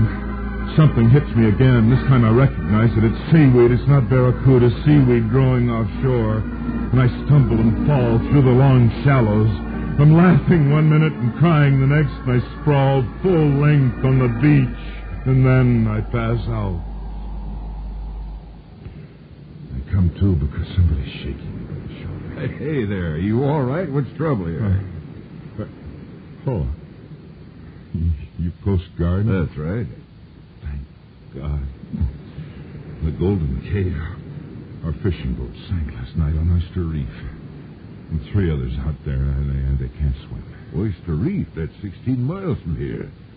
We'll send out a helicopter. You mean you swam 16 miles last night in that storm? I can't swim. I can't swim. The Coast Guard found all of them alive and got them back safely. A month later, I'm sitting on a wharf soaking up the sun when Winfred Bennett comes by and sits alongside of me.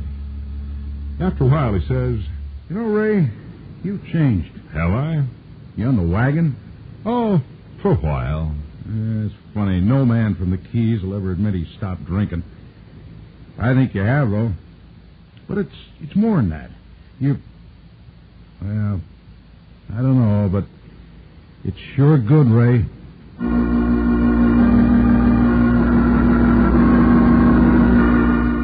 I knew what it was. But how do you tell people you haven't any wife or child, but you're not alone anymore? That's what I found out in the water. I'd given up God, but he hadn't given me up. When I thought I was praying the time my wife died, I wasn't really praying. I was trying to give God orders. Now I could see straight. He was the captain, and he had a right to set my course. What if it was mysterious? There were a lot of mysteries. The biggest one I know is how I swam 16 miles when I really can't swim at all. There's a special meaning for me now in the hymn we sing down at Christmas Church. Mother of Christ, Star of the Sea, pray for the wanderer. Pray for me.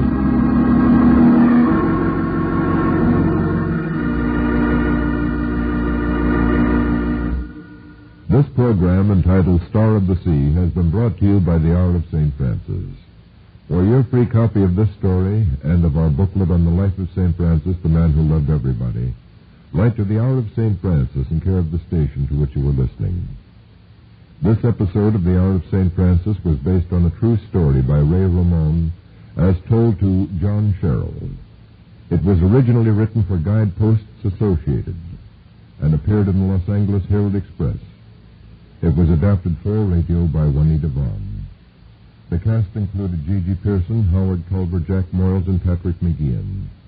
Music was by Bob Mitchell, with sound effects by Rod Sutton. Star of the Sea was produced and directed by Father Terence Cronin. This program has been brought to you by the Third Order of St. Francis.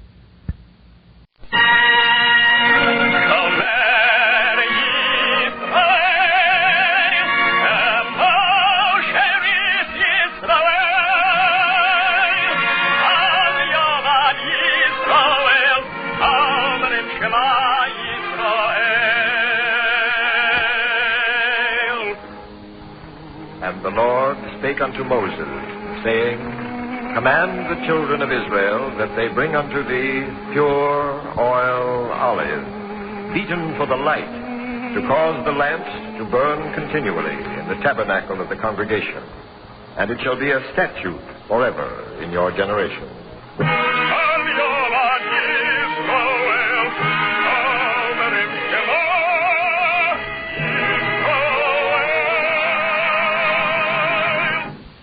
The eternal light.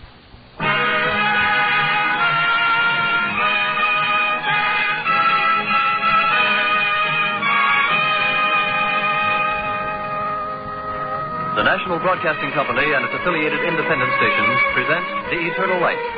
This public service program comes to you each week under the auspices of the Jewish Theological Seminary of America. Today's program, written by Morton Wishengrad, is entitled The Talmud and features Alexander Scorby as the narrator.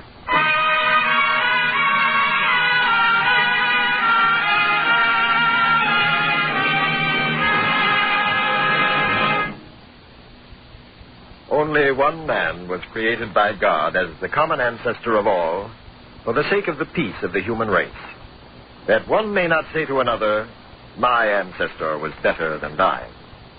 The wisdom of the Talmud.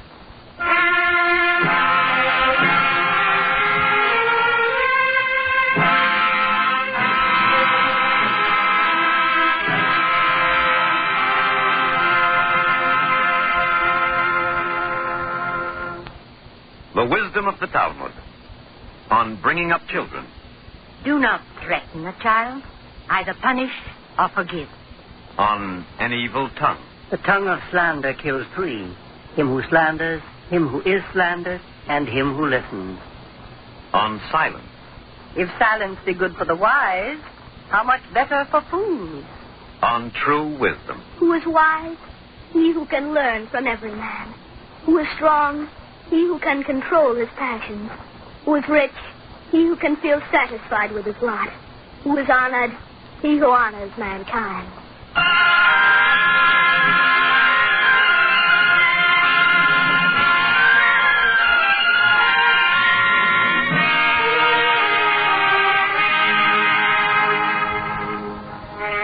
There is a vast literature filling many volumes bearing the impress of holy men and sweet minds, which has stood like a rampart for nearly 2,000 years.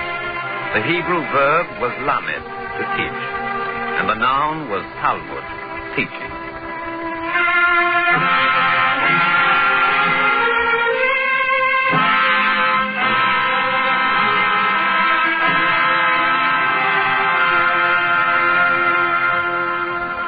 The Talmud may be divided into two parts: halacha, law; Agada, legend. The poet Bialik says, Agada is the air we breathe. Halacha is the ground we stand on. The face of halacha is stern. The face of Agada is gay. Now, from the storehouse of Agada, a parable.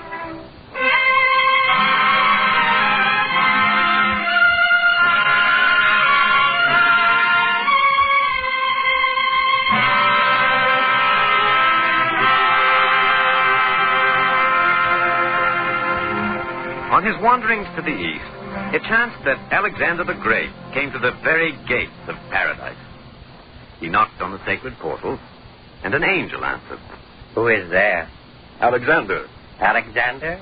Who is Alexander? Alexander. You know, the Alexander. Alexander the Great, conqueror of the world. We know him not. This is the Lord's gate. Only the righteous enter here. Then I am not admitted? No. Please. Only the righteous enter here. Well, then give me a sign that I have been to the gates of heaven. Anything at all. I just want it for proof to my wise men. Very well. Here. This? It will do. Well, what is it? A fragment of human bone. A fragment from the skull bone that surrounds the human eye. Take it to your wise men, Alexander. Tell them to weigh it.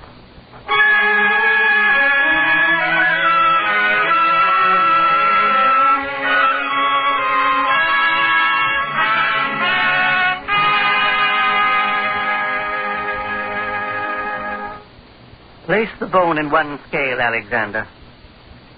Very good, Your Majesty. Well, you're the wise men. What next? We shall weigh the bone. Place some gold coins in the other scale. Why, this is ridiculous. Any schoolboy knows gold weighs more than bone. Do as we say. Very well. I don't understand. The bone weighs more than the gold. Add more gold. Still more. And still more. Alexander, add silver.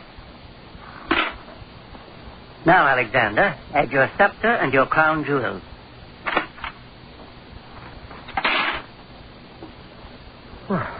some trick here. I see it with my own eyes, but I don't believe it.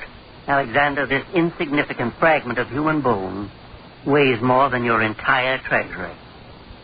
Is that the meaning? Not yet, Alexander. The gold and the silver in your crown jewels, where are they? Nearly touching the ceiling, outweighed by a splinter of bone. Now, Alexander, reach to the ground and take some dust in your hand. Do as I say, Your Majesty. A little will suffice. Well? Sprinkle the dust on the bone. Just sprinkle it? Yes. As you say.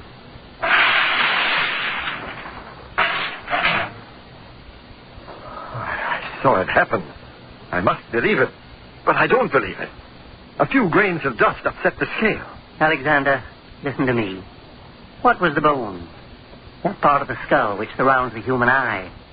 Nothing will ever satisfy the human eye. Nothing except the dust of earth, which is the grave. Wise man, is that the whole meaning? Something more, Alexander. When a child is born, the little hand is clenched, as if the child is saying, see, the whole world is within my grasp. But when a man dies, the hand is open, and he says, everything I have taken from life, I now return. I go empty to the grave, with no earthly possession, save only my good works. Alexander, this is the whole meaning.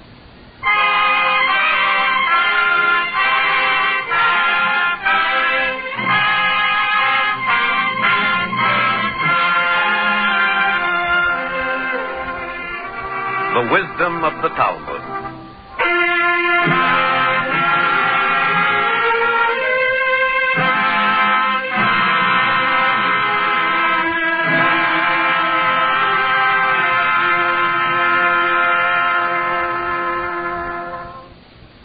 On charity. Better give no charity than to give in such a way as to put a poor man to shame. On poverty. When food is lacking in the larder, quarrel knocks on the door. On adjusting a quarrel. A reconciliation without an admission of error on both sides is not a true reconciliation. On evil disposition. Bad neighbors count a man's income, not his expenses.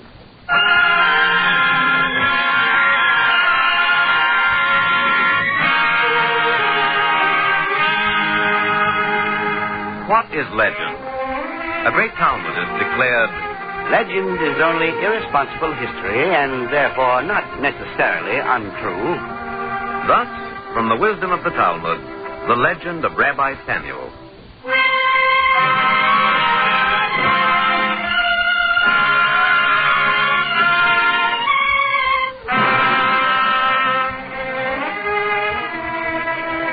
It is written that Rabbi Samuel came to the city of Rome, and there he chanced to find a bracelet which had been lost by the queen.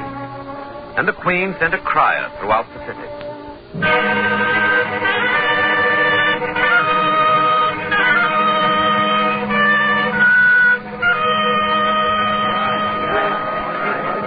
Whoever returns the queen's bracelet within 30 days shall be rewarded with many bags of gold. But if the bracelet is not returned within 30 days, let him who has found it beware. His head will be cut off. Come with me, Rabbi Samuel. I will show you the way to the palace. Thank you, my son. Whoever returns the bracelet... I am not going to the palace. But, Rabbi Samuel, the reward you will be rich. I am not going to the palace. Rabbi Samuel, do you hear? Please come with me and be rich. My son, I am going home. I shall not go to the palace.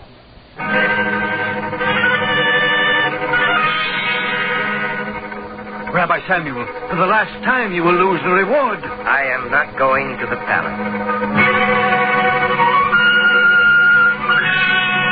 Only 10 days are left. Why endanger your life?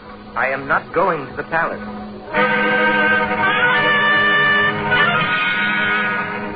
It is the 30th day, Rabbi Samuel. Please lose no time. I am not going to the palace.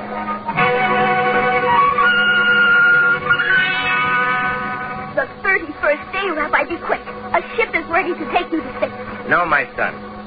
Today, I go to the palace.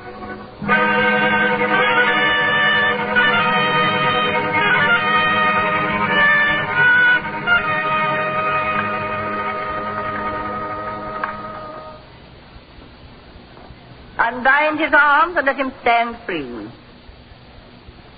You may approach, Rabbi. Why didn't you return this bracelet? I have returned it, Your Majesty. Why didn't you bring it yesterday or the day before and claim the reward? Why did you endanger your life? Your Majesty, to fear a human being is akin to idolatry. In the act of fearing, man begins to worship what he fears. And I may worship only God. Very nice. But why didn't you return my bracelet sooner? In order, Your Highness, that you should not say I feared you or hoped for reward. For I fear only the Lord, and he is my reward. Go in peace, Rabbi Samuel. You are blessed in your God, and he is blessed in you.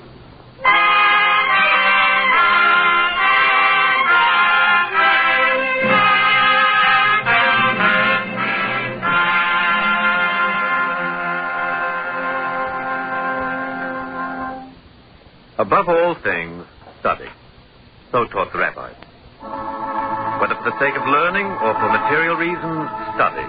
For whatever the motives that impel you at first, you will very soon love study for its own sake. A scholar's hymn.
The wisdom of the Talmud on sinfulness. Commit a sin twice, and you will think it is perfectly allowable. On honest dealing. Be rather a tail to lions than a head to foxes. On gluttony. More people die from overeating than from undernourishment. On propaganda analysis. That which a child speaks, he has heard from his father or mother.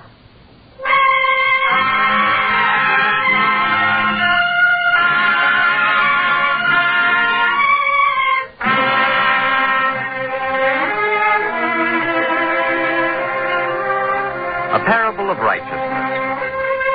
It happened, they say, that a warrior king came into a peaceful city, and there he found a judge. And before this judge were brought two men who were engaged in dispute. And the warrior king, it is written, sat beside the judge and listened to the testimony. Sire, are you comfortable? Yes, Judge. Proceed with your case. Let the two men who are in dispute come before us. We are here. State the nature of this dispute. I bought a house from this man. That he did. After I bought the house, it was necessary for me to make a few repairs. That he did. And while I was repairing a wall, I found a great quantity of emerald and jasper and precious sapphire. That he did. Then I offered it back to him. That he did. And he wouldn't take it. Is that the dispute? It is. Why didn't you keep what you found? Well, I bought only the house. Therefore, how can the treasure be mine? I sold you the house. The treasure belongs to you. It doesn't. May you never suffer epilepsy. It does. May the 10 plagues never be visited on your family, but it belongs to you. No. I say yes. I say no. Be still, both of you. Hear me. You. Do you have a son? I do. And you? Do you have a daughter? I do. Then hear my decision. You marry your daughter to his son. Let the treasure be a dowry for them. We are happy to have a visitor to this court. Sire, we should be pleased if you would render an opinion on our judgment. Why do you smile, sire? Are such matters settled differently in your country? Very differently, my dear Judge. We should be pleased to learn. Very simple. If this dispute should be brought before me, why, I would imprison this man, imprison that fine fellow, and eat the jewels myself. I see that I have misjudged you and your country. Tell me, sire, does the sun shine in your land? Naturally. And does the rain cause the fruits and the grain to ripen? Yes, of course. Tell me also, sire, are there sheep and cows in your land? Yes. Oh, I understand now. Surely the sun and the rain come to your land for the sake of the innocent beasts, not for the sake of unjust men.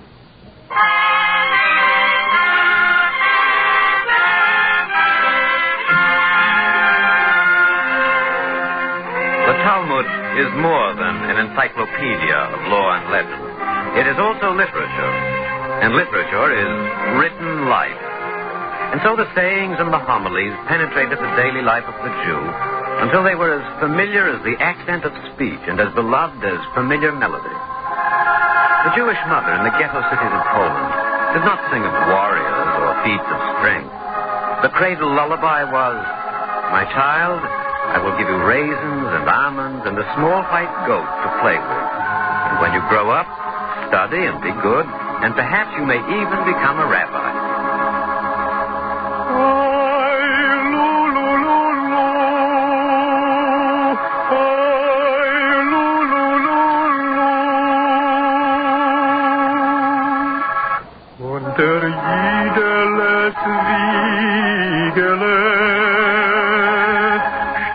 Chlorweißes Siegele,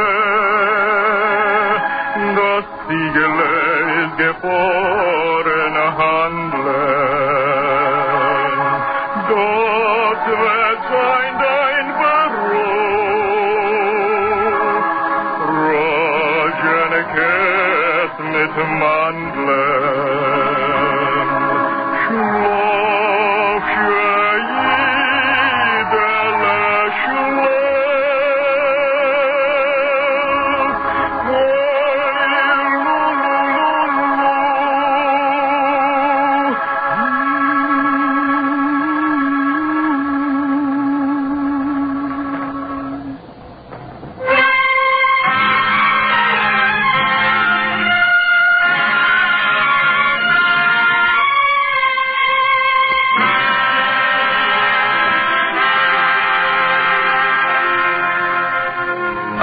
Talmudic legend.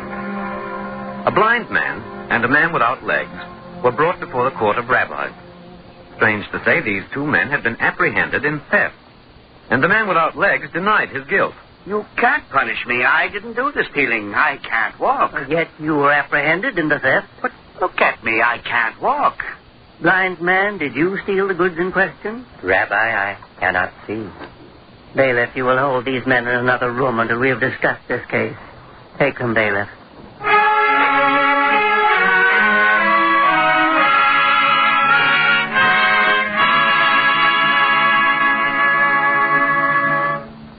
This is a difficult case. It is, Rabbi. Speaking candidly, how could a blind man steal what he can't see? Also, how can a man without legs take what he cannot reach? It's quite clear from the evidence. The man without legs saw the object of the felony. He climbed on the back of the blind man, and together they stole it. Even worse. Who was the thief? I think I know. Ask the bailiff to return with the prisoner.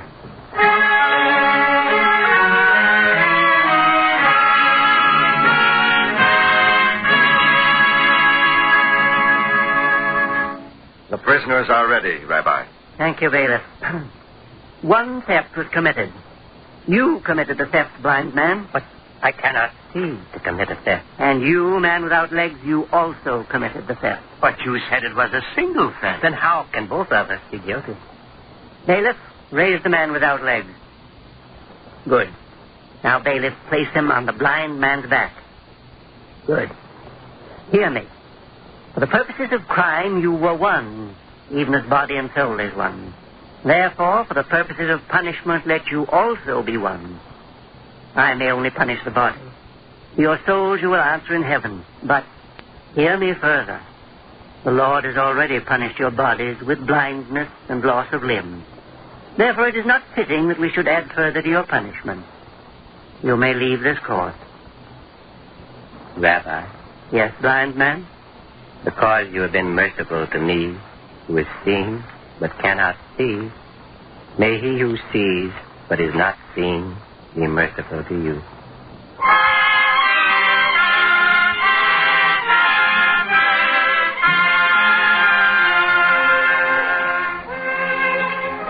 Heaven and earth I call to be witnesses, be it pagan or believer, man or woman, man-servant or woman-servant.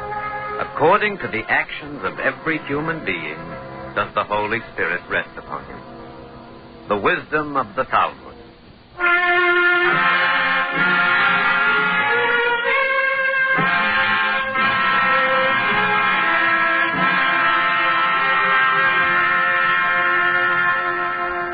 We have taken only a leaf from the Talmud and have read it as if by the thin candle taken from a great torch.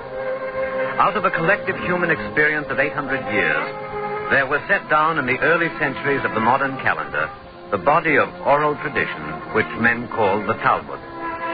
Academies were destroyed, teachers were martyred, study was prohibited. Yet, with his last breath, a dying master appointed his disciples, and the law and the learning flowed on in the face of 1,000 deaths. The verb was lamed, to teach, and the noun was Talmud, teaching. And in what emerged, amid the rivers of text and the oceans of commentary, men were able to behold the afterglow of the Bible.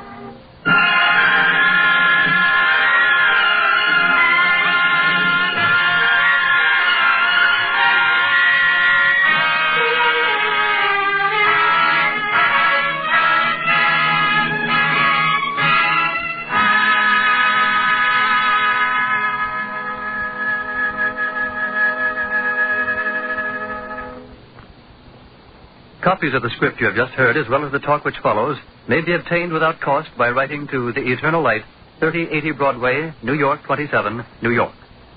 And now we present Dr. Joachim Prince, Rabbi of the Temple B'nai Abraham of Newark, New Jersey. Dr. Prince. You have just listened to a broadcast which aimed to make an ancient book, the Talmud, which in fact is a library, live again. Admittedly, it dealt only with a few of the thousands of different phases of the gigantic work. Listening to this interpretation, we realize again how great the difficulties are to translate the values of ancient times into the language and the terms of the world of today. Yet the Talmud is not a dead book. For 1,500 years, our people, young and old, made this book the source of their strength. In discussing the ancient laws, even those which were no longer applicable to their daily experience, they forgot the degradations and indignities to which they were subjected. In the glory of the past they lived, because their present life was too humiliating to be accepted. In the small towns and villages of Eastern Europe, the teaching and learning of the Talmud transformed the dingy little places of Jewish studies into halls of wisdom and faith. Alas, of the people who understood the Talmud, only very few survived. Thousands of teachers and pupils have perished in Europe.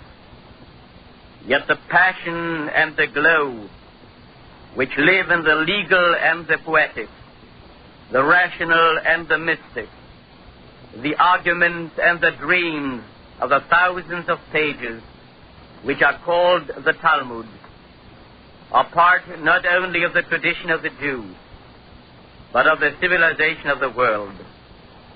And the multi-voiced chorus of this civilization, Judaism, is but one. And many times, each of the many voices is called upon to sing the part of a soloist. The Jewish people in the days of the Bible and Talmud have sung their part. To make it heard for generations to come is a great and sacred task. but to make it part of the whole of the human symphony is a task no less important. In the harmony of all the voices, and in the attempt to make each of them sound clearly so that it may be heard and understood, lies the guarantee for a better world and a greater, more meaningful civilization. Thank you, Dr. Prince.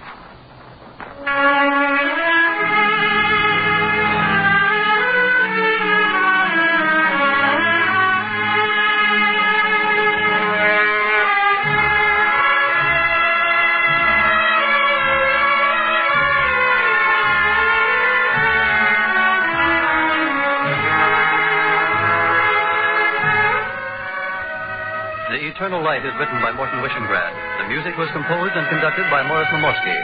Tenor Robert H. Siegel was the soloist, and Alexander Scorby the narrator. The entire production was under the direction of Frank Patton. This program has come to you, the public service of the National Broadcasting Company and its affiliated independent stations, under the auspices of the Jewish Theological Seminary of America. For a free copy of today's script, write to The Eternal Light, 3080 Broadway, New York 27, New York.